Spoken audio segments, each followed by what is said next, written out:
우리 목사님과 성도님들에게 권면하겠습니다. 듬직하고 순수한 우리 하나님의 용사, 우리 박성준 목사님, 목사로 안수받고 또 주는사랑교회 담임 목사로 취임하게 된 것을 축하드립니다. 우리 주는사랑교회 위에 늘 하나님의 임재하심 가운데 하나님의 영광이 늘 가득할 수 있기를 축복합니다. 그리고 이곳에서 드려지는 찬양, 기도, 예물, 모든 섬김, 헌신들을 우리 하나님께서 불로 응답해 주시기를 바랍니다. 그런 역사가 레위기 9장 22절부터 24절에 보면 있어요. 그런 역사가 어떻게 할 때 일어났는가 말씀을 보면 레위기 8장은 아론과 그의 아들 제사장들이 하나님의 사람으로 이제 제사장으로 위임받고 7일 동안 위임식을 진행하는 게 나오지요. 그리고 이제 9장에 가면 제사장 위임식이 끝난 다음에 첫 제사를 드려요. 근데 본격적으로 사역을 하기 전에 아론과 그의 아들들 제사장들이 먼저 한 게 무엇인가 보니까 마치 우리 목사님이 지금 취임하듯이 이렇게 목사로 취임받고 가장 먼저 한 것이 뭐냐면 아론과 그의 제사장들이 아들들이 먼저 성도들을 위해서 백성들을 위해서 뭔가를 하기 전에 자기 자신들을 위해서 하나님 앞에 속죄제를 드려요. 그리고 나서 번제를 드리는 걸 보게 돼요. 이걸 보면서 우리 목회자들이 어떤 사역을 하기에 앞서서 먼저 해야 될 일이 뭐냐? 저를 보세요. 아주 오붓하니 좋습니다. 딱 봐야 돼. 우리 목회자들이 먼저 해야 될 일이 뭐냐? 속죄제를 드려야 돼. 하나님 앞에 성결함을 구하라는 얘기예요. 목회자가 성결해야 돼. 성결이 능력인 줄로 믿습니다. 그리고 두 번째 번제를 드렸어요. 번제의 의미는 온전한 헌신을 의미하는 거죠. 우리 목회자가 먼저 하나님 앞에 성결하고 하나님 앞에서 온전하게 헌신을 다짐하며 나아갈 때 하나님께서 우리 사역, 우리 모든 섬김을 받으시는 줄로 믿습니다. 그리고 나서 아론과 그의 아들 제사장들이 한 일이 뭐냐? 본격적인 사역을 앞두고 한 일이 뭐냐면 백성들을 위해서 하나님 앞에 속죄제를 드리고 또 번제를 드리고 또 소제를 드리고 화목제를 드리는 것을 보게 돼요. 저는 이 말씀을 묵상하면서 이게 우리 목회자들이 성도들을 위해서 해야 할 일이구나. 목회자가 해야 할 일이 뭐냐? 성도들을 위해서 속죄제를 드려라. 성도들로 하여금 예수 그리스도를 믿고 철저하게 회개하게 하여 늘 성결한 자로 세워가는 것, 이게 목회자가 할 일이다. 두 번째, 그 죄 용서만 받은 걸로 끝나게 하면 안 돼요. 번제 드리게 해야 돼요.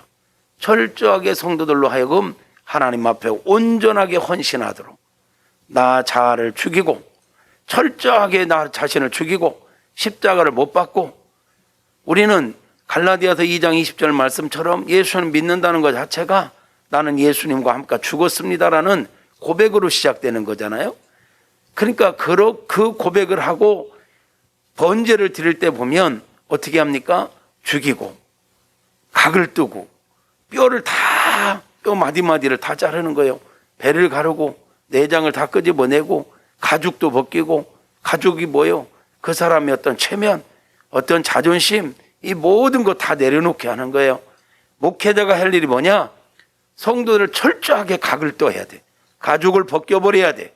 배를 가르고 내장을 끄집어내듯, 그리고 완전히 불살라버리듯 성도들로 하나님 앞에 온전하게 헌신하게 만드는 것, 이게 목사가 할 일이다. 그 번제 드리게 해야 돼요.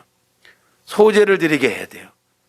그 받은 은혜에 늘 감격하고 감사하며 살도록 훈련하는 것, 이게 목사가 성도들을 위해서 해야 할 일인 줄로 믿습니다. 그래서 철저하게 감사할 줄 아는 성도, 그런 성도를 세워가야 돼요. 화목제를 드렸어요. 하나님과 화목하게 하고 모든 사람과 더불어 화목하게 하고, 교회 안에서만 화목한 게 아니라 삶의 현장 속에서 모든 사람과 더불어 화목하게 살아갈 수 있는 그런 성도를 세우는 것, 이게 목회자의 사명인 것입니다. 그 사명을 감당하고 하나님 앞에 성막에 들어갔을 때 하나님께서 그 성막 가운데 영광으로 임하셨고, 하나님께서 그들이 드린 그 모든 제물을 불로 응답하셨던 것을 보게 되는 거예요. 축복하기는 우리 사랑하는 목사님의 사역이 하나님의 이름을 거룩하게 드리는 사역이 되기를 바라고, 또 하나님의 나라를 확장하는 사역이 되기를 축복하고, 하나님의 뜻으로 온전히 이루어지는 그런 아름다운 사역이 될 수 있기를 축복합니다. 목사님을 만나는 모든 성도님들은 목사님으로 인하여 구원의 은총을 입고, 그것을 넘어 정말 하나님 앞에 온전하게 헌신하여 이 시대 하나님의 용사들로 세워져 하나님 나라 확장을 위해서 귀하게 쓰임받는 성도들이 다 될 수 있기를 축복합니다. 우리 성도님들에게 몇 가지 권면합니다. 저는 섭리신앙을 믿습니다. 무슨 얘기냐면, 우리 성도님들이 우리 주는 사랑교회에 와서 등록한 거 여러분들이 자의적으로 선택한 것 같지만 그렇지 않습니다. 성경을 보면 참새 한 마리가 땅에 떨어지는 것도 하나님께서 허락하셔야 떨어진다고 했습니다. 하물며 하나님의 사람인 우리들이 어떤 목회자를 만나고 어떤 교회를 정하는 게 우연이겠는가?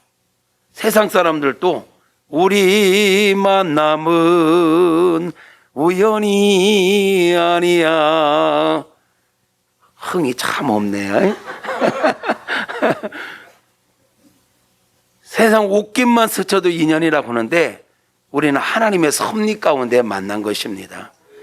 충주 시내에 교회가 얼마나 많습니까? 자체 건물을 갖고 있는 교회도 얼마나 많습니까? 그런데 그런 교회들이 아니라 이곳에 왔을 때 하나님께서 이곳에 마음을 두게 하셨다.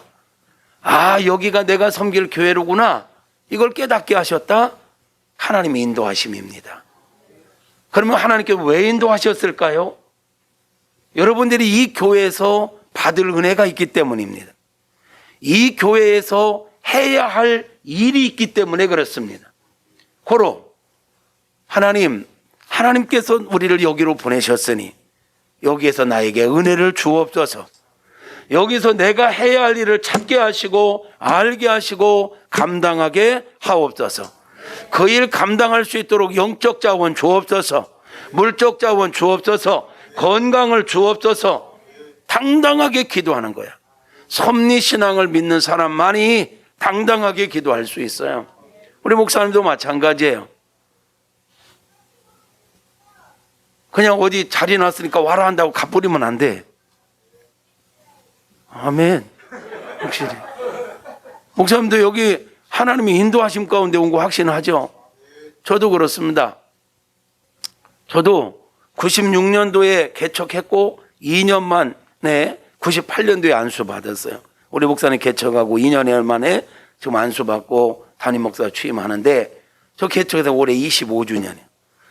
그동안 많은 유혹이 있었어요. 여기저기 최근에도 있었어요. 그러나 하나님께 나를 여기에 보내셨다는 믿음이 있기에 있는 거야. 훨씬 좋은 조건들이 유혹을 해도 그런 것 보고 가지 않는 거야. 하나님께서 나를 보내셨다. 하나님께서 우리 성도님 여기에 보내셨다. 그게 있으니까, 그 확신이 있으니까 어려움이 와도 돌파하는 거예요. 할렐루야. 어려움이 와도 돌파하는 거고, 자신 있게 당당하게 설교하는 거고 목회하는 거예요. 왜? 하나님께서 보냈고 하나님께서 세웠으니까. 그 확신을 가지고 우리 성도님들 신앙생활 행복하게 할 수 있기를 바라요. 두 번째 기억할 것은, 하나님께서 그러면 우리 성도님들을 우리 주는 사랑교회 왜 보내셨을까?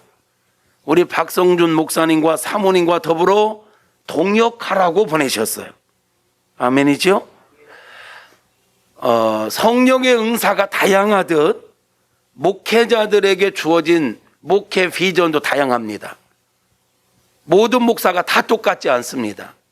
무슨 말이냐면 다른 목사님들과 우리 박성준 목사님을 비교하지 마십시오. 다른 목사님이 이런 것도 잘하는데 왜 목사님이 이거 안 씁니까? 다른 교회는 이런 거 하는데 왜 우리 교회는 이런 거 안 씁니까? 이거 요구하지 말란 얘기예요. 하나님께서 이 교회를 세울 때는 주의 종을 세우시고 그 주의 종을 통해서 하실 일을 위해서 그 종을 세운 거예요. 그리고 성도님들을 붙인 건 그 종을 도와서 그 종을 통해서 이루고자 하는 하나님의 비전을 이루어가는 동역자가 되라고 보낸 거예요. 고로 다른 목사님들과 비교하지 말고 다른 교회와 비교하지 말고 하나님께서 우리 목사님에게 주신 비전이 곧 내 비전이다. 이를 위해서 나를 이곳에 보냈고 나를 이곳에 동역하게 했다. 이거에 대한 확실한 확신을 가지고 동역해야 될 것입니다. 저는 노골적으로 그래요. 다른 목사님들 얘기하지 마라. 그 얘기하려면 그리 가라. 왜 나 앞에서 나 그거 어쩌라 나보고. 난 다 못한다. 나는 내게 주신 비전 붙잡고 갈 뿐이다. 할렐루야. 다 조용기 목사이겠습니까? 다 장경동 목사이겠습니까? 다 이행규 목사이겠습니까? 박성준은 박성준이요. 하나님께서 박성준에게 주신 비전이 있단 말이에요. 그 비전을 이루라고 우리 성도님들을 붙인 거예요. 그러니까 철저하게 목사님과 동역하세요. 하나님의 역사는 하나님은 질서의 하나님이세요. 하나님의 역사는 헤드십 원리예요. 가정에서는 가장을 통해서 그 가정에 하나님의 은혜가 임해요. 교회에서는 목회자를 통해서 하나님의 역사가 이루어져요. 영적 세계를 모르기 때문에 까부는 거예요. 절대로 망할 짓이에요. 헤드십 원리. 하나님은 철저하게 질서의 하나님이세요. 그러므로 목회자를 도와서 철저하게 순종하고 철저하게 동역하는 은혜가 있기를 부탁하고 축복합니다. 큰 교회 목회자는 대단해 보이고 그래서 그 앞에서는 고개 숙이는데 작은 교회 목회자는 우습게 보인다. 영안이 닫혀 있는 거예요. 하나님이 세운 종은 하나님이 책임져줘요. 큰 교회냐 작은 교회 그렇게 별로 중요하지 않아요. 하나님 앞에 정말 사로잡힌 사람이냐 아니냐 그게 중요한 거예요. 그러므로 우리 주는 사랑교회 사랑하는 성도님들 일당 100 아멘 않는 것이 너무 약하구나. 일당 1000 그 역할을 잘 감당해서 정말 우리 주는 사랑교회가 놀라운 비전을 하나님께서 주신 비전을 이루어갈 수 있기를 주님의 이름으로 축복합니다. 이행기 목사 하면 설교나 모든 걸 짧게 하는 사람이라 소문났는데 오늘 조금 길어졌어요. 뭐 저는 주일 설교 해봤자 1시간 정도밖에 안 해요. 기대합니다. 축복합니다. 네, 감사합니다.